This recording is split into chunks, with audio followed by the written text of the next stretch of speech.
사랑하는 여러분, 오늘 하루는 어떠셨나요? 분주한 일상 속에서 잠시 멈추어 우리 영혼의 쉼과 평안을 주는 시간으로 여러분을 초대합니다. 이 메시지가 여러분의 마음에 깊은 울림을 준다면 좋아요와 구독으로 다른 이들에게도 이 은혜의 빛을 전하는 일에 동참해주세요. 여러분의 작은 격려가 이 선한 메시지를 더 멀리 퍼져나가게 하는 귀한 통로가 됩니다.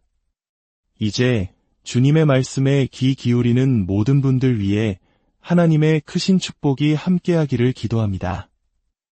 우리는 때때로 성경을 읽는 것을 숙제처럼 여길 때가 있습니다. 매일 정해진 분량을 읽고 다 읽었다는 사실에 안도하며 책을 덮곤 하죠. 하지만 성경은 단순히 의무감으로 읽어내야 할 책이 아닙니다.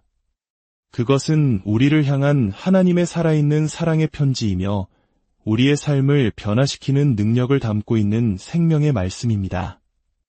단순히 글자를 읽는 것을 넘어 그 말씀이 내 삶에 어떤 의미를 주는지 깊이 연구하고 묵상하는 것. 이것이 바로 하나님께서 우리에게 원하시는 진정한 만남의 시작입니다. 예를 들어 로마서 12장 1장에는 우리의 삶을 변화시킬 수 있는 12가지가 넘는 강력한 교훈이 담겨 있습니다. 하지만 시간을 들여 깊이 파고들지 않는다면 우리는 그 보물들을 발견하지 못한 채 스쳐 지나가게 될 것입니다. 오늘 성경 한 장을 읽으셨다면 잠시 멈추어 스스로에게 질문해 보세요. 오늘 이 말씀을 통해 하나님께서 나에게 무엇을 말씀하고 계시는가? 만약 아무것도 떠오르지 않는다면 다시 한번 그 장을 천천히 읽어보십시오. 그 안에는 분명 오늘 당신을 위해 준비된 하나님의 메시지가 숨어있기 때문입니다. 성경은 하나님을 위해 읽는 것이 아닙니다. 그분은 이미 모든 것을 알고 계십니다. 이 말씀은 바로 당신과 저를 위해 기록된 것입니다. 어떻게 살아야 하고 어떻게 살지 말아야 하는지에 대한 지혜가 담긴 안내서이며 이 말씀에 순종할 때 우리는 진정으로 풍요롭고 의미 있는 삶을 살게 됩니다. 어떤 이들은 신앙의 길이 너무 어렵고 힘들다고 말합니다. 하지만 정말로 힘든 것은 죄로 가득 찬 삶입니다. 죄가 낳는 결과들, 즉 죄책감, 공허함, 깨어진 관계들 속에서 살아가는 것이야말로 진정으로 고통스러운 길입니다. 하나님을 위해 사는 삶은 결코 어려운 짐이 아닙니다. 오히려 그것은 우리를 모든 무거운 짐으로부터 자유롭게 하는 유일한 길입니다. 이제 우리는 기쁨의 서신이라 불리는 빌립보서 4장으로 함께 떠나보려 합니다. 사도 바울이 쓴 이 짧은 편지에서 기뻐하라는 단어는 무려 19번이나 등장합니다. 그리고 우리의 생각과 마음에 관한 표현은 16번이나 나옵니다. 이것은 무엇을 의미할까요? 우리의 기쁨이 우리의 생각과 얼마나 깊이 연결되어 있는지를 분명하게 보여주는 것입니다.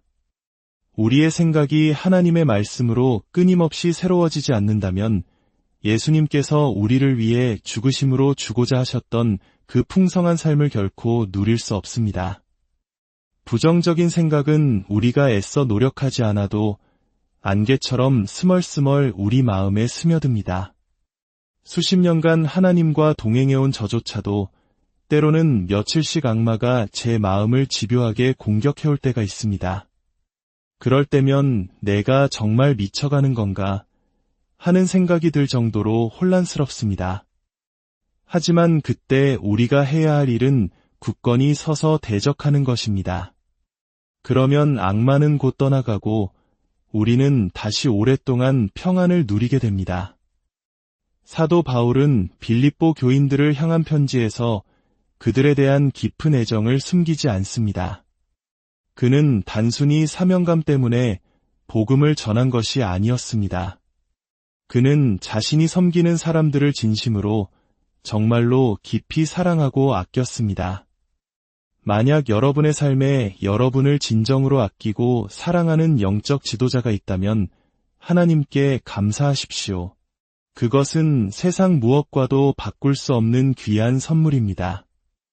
여러분의 영적 지도자들을 위해 기도해 주십시오. 그들에게 가장 필요한 것은 다른 무엇도 아닌 바로 여러분의 기도입니다. 빌립보서 4장 1절에서 바울은 이렇게 말합니다.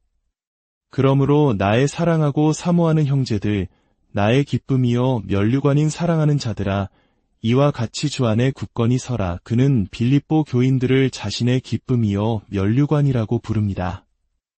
이것은 그들이 믿음 안에서 성숙하게 성장하는 모습을 보는 것이 바울에게 얼마나 큰 보람과 영광이었는지를 보여줍니다. 하나님의 기름 부음 받은 말씀을 통해 사람들의 마음과 생각이 변화되는 것을 보는 것만큼 놀라운 기적은 없습니다.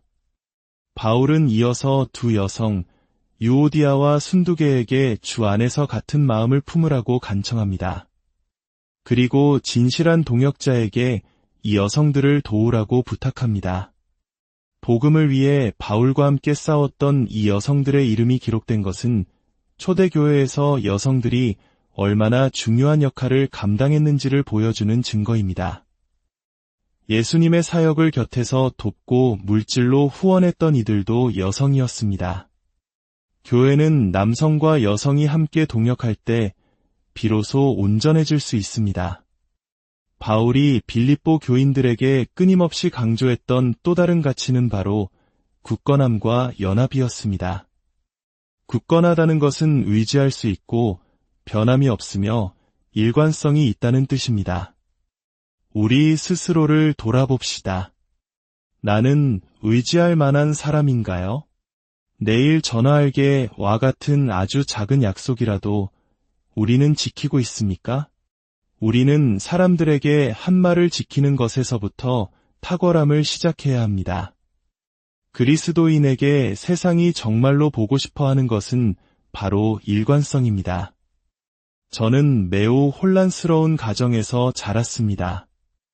아버지는 폭력적이었고 어머니는 두려움 속에서 정신적인 어려움을 겪으셨습니다.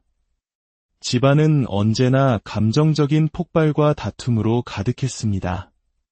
안정감이라고는 찾아볼 수 없는 악몽 같은 환경이었습니다. 저는 그곳을 벗어나기 위해 처음 만난 남자와 결혼했지만 그 5년의 결혼 생활 역시 또 다른 악몽이었습니다. 그 모든 시간을 거친 후 제 남편 데이브를 만났습니다. 그는 제 인생에서 처음으로 만난 일관성 있는 사람이었습니다. 그는 언제나 한결같이 친절하고 사랑이 많았으며 긍정적이었습니다. 제가 아무리 감정적으로 행동하고 못되게 굴어도 그는 변함없이 저를 사랑으로 품어주었습니다. 물론 저도 하나님을 믿고 진심으로 그분을 사랑했습니다. 하지만 제 영혼이 너무 깊이 상처받아 어떻게 행동해야 할지를 몰랐습니다. 제 상황이 좋고 모든 사람이 제 뜻대로 해줄 때는 행복했지만 그렇지 않을 때는 불평하고 원망했습니다. 제 신앙은 마치 요요처럼 혹은 롤러코스터처럼 오르락내리락 했습니다. 그러던 어느 날 저는 더 이상 이렇게 살 수 없다고 결심했습니다. 저는 제 남편이 가진 그 평안을 간절히 원하게 되었습니다. 저는 더 이상 내 감정과 상황에 휘둘리는 삶을 살고 싶지 않았습니다. 그것은 단순히 기도만으로 이루어지는 것이 아니었습니다. 하나님의 은혜로 변화되지만 그 과정에는 우리의 결단과 협력이 반드시 필요합니다. 제가 가장 먼저 시작한 일은 제 마음의 평안을 앗아가는 것들의 목록을 작성하는 것이었습니다. 내 뜻대로 되지 않을 때, 사람들이 나를 오해할 때, 미래가 불확실할 때, 그리고 저는 그것들과 싸우기 시작했습니다. 내 뜻대로 되지 않아도 여전히 좋은 태도를 유지하고 하나님을 신뢰하는 법을 배우는 데는 수년이 걸렸습니다. 하지만 내 뜻대로 되지 않는 상황 속에서도 기쁨을 잃지 않을 수 있다는 것이 얼마나 큰 영적 승리인지 모릅니다. 물론 우리는 여전히 감정을 느낍니다. 실망하고 화가 나고 속상한 감정들이 밀려옵니다. 하지만 우리는 더 이상 감정의 노예로 살지 않아도 됩니다. 하나님께서는 우리에게 성령의 능력을 주셔서 우리의 감정을 넘어서는 삶을 살 수 있도록 도우십니다. 우리는 우리의 감정보다 더 큰 존재입니다. 우리는 성령님의 인도를 받을 수 있습니다. 마지막으로 바울이 간절히 권면했던 것은 바로 연합입니다. 교회 안에, 가정 안에, 우리의 모든 관계 안에 있는 다툼을 제거하라는 것입니다. 다툼은 단순히 큰 소리로 싸우는 것만을 의미하지 않습니다. 사소한 말다툼, 격한 논쟁, 그리고 더욱 무서운 것은 겉으로는 미소 짓고 주님의 이름으로 축복합니다 라고 말하면서도 마음속으로는 차가운 벽을 쌓고 뒤에서는 그 사람을 험담하는 냉랭한 기류입니다. 하나님께서 제 사역을 시작하게 하셨을 때 3가지를 약속하라고 말씀하셨습니다.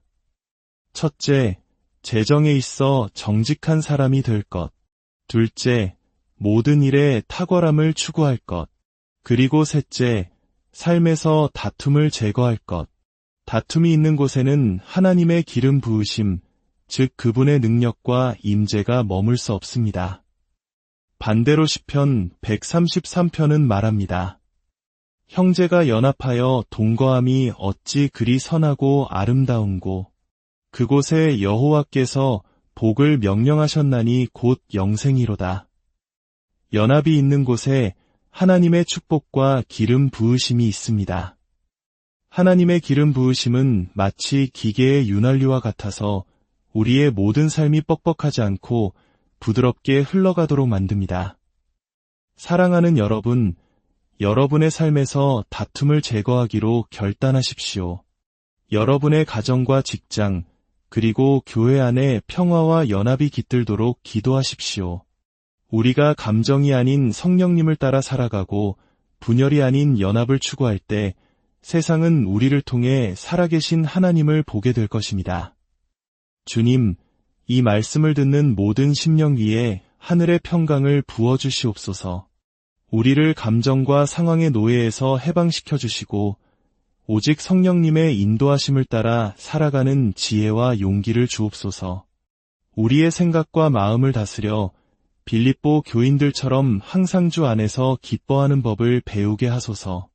우리의 가정과 교회, 그리고 삶의 모든 영역에 하나님의 놀라운 축복과 기름 부으심이 강물처럼 흐르기를 우리 주 예수 그리스도의 이름으로 간절히 기도합니다.